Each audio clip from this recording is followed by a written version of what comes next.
How the R sound got its letter. It was raining in Alphabet Land. As the rain poured down the windows, the letters that lived in Alphabet Castle shivered and decided to stay inside. "Let's put some music on and dance," suggested A. The letters turned the music up so loud that the children and the Alphabet King heard it and came to investigate.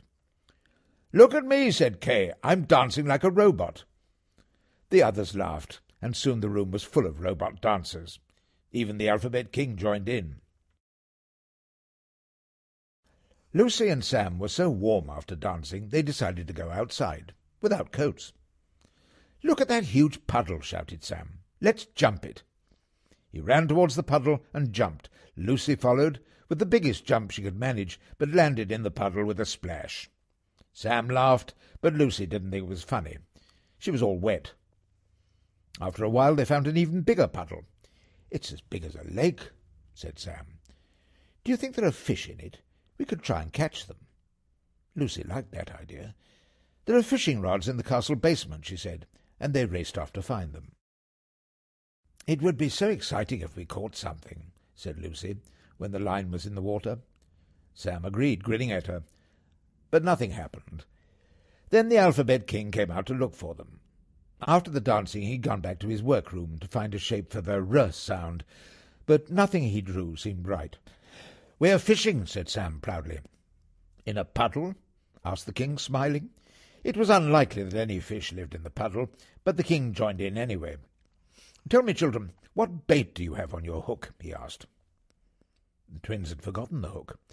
"Don't worry," said the Alphabet King. "I'll go and find you one." The Alphabet King came back with a nice big hook. As he was tying it to the line, Sam suddenly said, "Look at the shape of the hook. Could it be the shape for the R sound?" "How would that work?" replied the King. "A fish hook can't be a letter. It will hook itself to everything."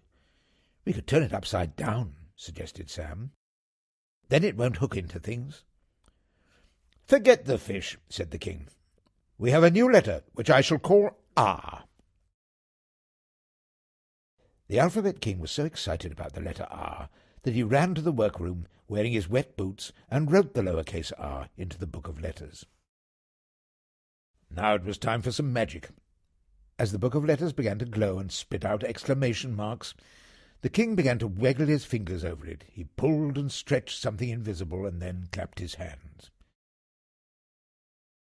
They all looked at the page. There was a strange shape on it that didn't look at all like R. "We'll have to use that somewhere else," said the Alphabet King, puzzled.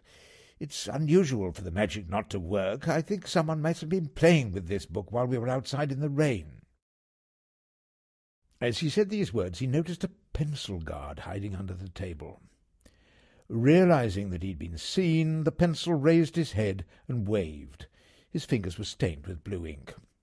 "Blount!" exclaimed the King. "I should have known it was you. You've been messing around with my pen and this book. That's a very naughty thing to do. It's not yours, and you must not touch it. You will have time out in the dungeon for this." And he summoned the guards, who took Blount away. The Alphabet King sighed. Then he smiled at the children to show that he wasn't cross with them, only with Blount. "Now let's try the magic again," he said gently, wiggling his fingers and then clapping his hands loudly. The book of letters burst open to reveal another strange shape. "Well, it has the stick and hook like R," said Sam, "and the slanted line will help it to stand up by itself." "It's a very attractive letter," said Lucy, and the King agreed. "Let's write this little letter R with our magic fingers so we know it can hold hands with its friends," suggested the Alphabet King. "Start with the lead-in line and take it up to the top, down a straight line, then back up to the top again, and scoop over the top to make the hook shape. After that, lead out, and you're ready to join the letter to the next." Then the Alphabet King shouted, "Call the royal painter." The finished painting was beautiful. Both R letters were sitting on the red carpet in the painting of the castle. Capital R was tall, stretching to the roof, and the little r came only to the first floor. Blount was sitting in the dungeon, looking at his blue finger. He rubbed it, but the blue wouldn't come off. It would stay like that for some time and remind him not to mess with the book of letters again.